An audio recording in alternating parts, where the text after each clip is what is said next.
Hello students, I'm Dr. Himanshu Kandpal, Assistant Professor English, Government MS College for Women, Bikaner. Today I'm going to discuss trends in modern English poetry. Modernism was a literary movement broadly covering the period of the last decade of the 19th century to the beginning of Second World War. So, it is perhaps best understood as an era of radical cultural upheaval which flourished predominantly in Europe and the USA from arguably around the last quarter of the 19th century. It is in fact a broad term canvassing numerous ideological groups, literary movements, and varied schools of literature, art, and thought coexisting in Europe almost at the same time. So, it is a term for the remarkable variety of contending groups, movements, and schools in literature, art, and music that flourished in Europe in particular during this period. These include symbolism, impressionism, post-impressionism, aestheticism, decadence, expressionism, imagism, futurism, Dadaism, and Surrealism.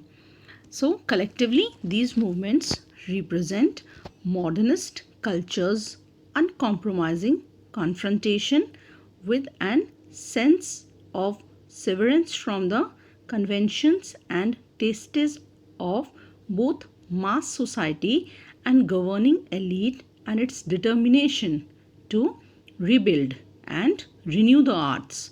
The period is thus characterized by the issuing of manifestos and the rapid dissemination of experimental works and ideas.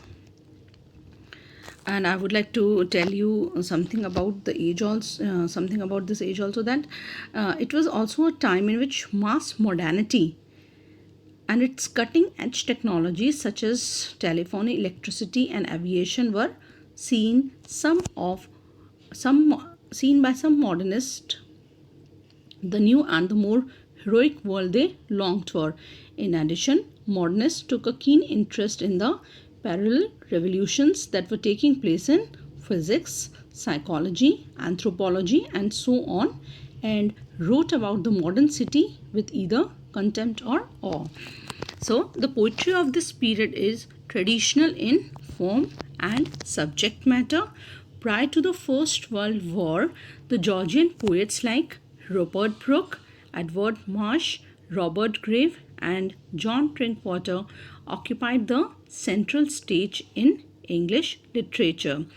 However, a little later, the soldier poets emerged whose poetry depicted the horrors of war and resulting disillusionment.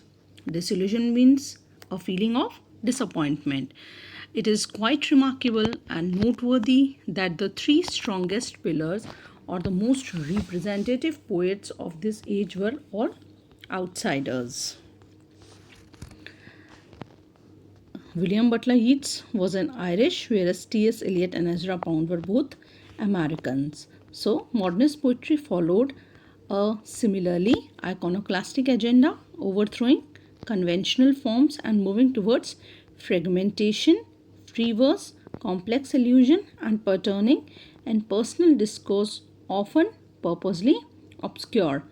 So, these effects are most evident in the poetry of T.S. Eliot and Ezra Pound, who, with William Butler Yeats, were the most important figure in British modernist poetry. The chief characteristics of the poetry of this age are the following.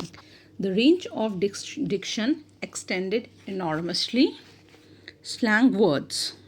Slang words mean a type of language consisting of words and phrases that are regarded as informal. Colloquialism, a word used in ordinary conversation, and jargons were welcome additions to the diction. Jargons means special words and phrases that are used by particular groups of people that are difficult for others to understand. For welcome additions to the diction, there was a revolutionary extension in the subject matter. Unconventional and uncommon themes were chosen. In fact, no theme remained unnoticed and untouched by the modern poets. Trams, trains, locomotives, and airplanes also become themes of poetry. Nature, patriotism, and love of homeland were also added to the stock of already existing themes. This poetry reflects the mood of pessimism and disillusionment, which were the hallmarks of the age. Here I would like to quote a writer. According to A.C. Ward, when the 20th century opened, Tennyson had been dead 9 years, and there was a widespread impression that English poetry had died with him. He further added, the poetry of this period shows distinct decline, not in the general level of execution, but in genius and breadth of range. The great emotion, especially in the emotion of romantic love, are avoided by most poets. They see the world as children see it and are content with the mere external appearances of things. They seldom seek to interpret, and they aim at communicating in the most simple language possible. They delight in sheer physical beauty or their discovery that is conventionally regarded as commonplace or ugly has a real beauty of its own. The poets apparently have no theory of the universe to offer us, no great deal to set before us. In the face of modern industrialism, they solace their souls by retiring in the country and celebrating the beauties of unspoiled nature. Those who attempt work on the large scale generally fail to sustain a high level of imagination and expression. Their work tends to become rhetoric.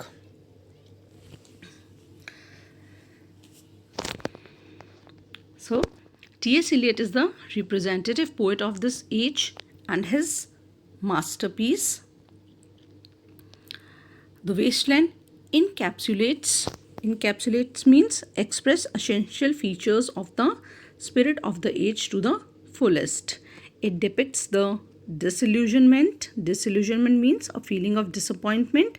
Ambiguity, it means doubtfulness, despair, dejection, and fragmentation of the age.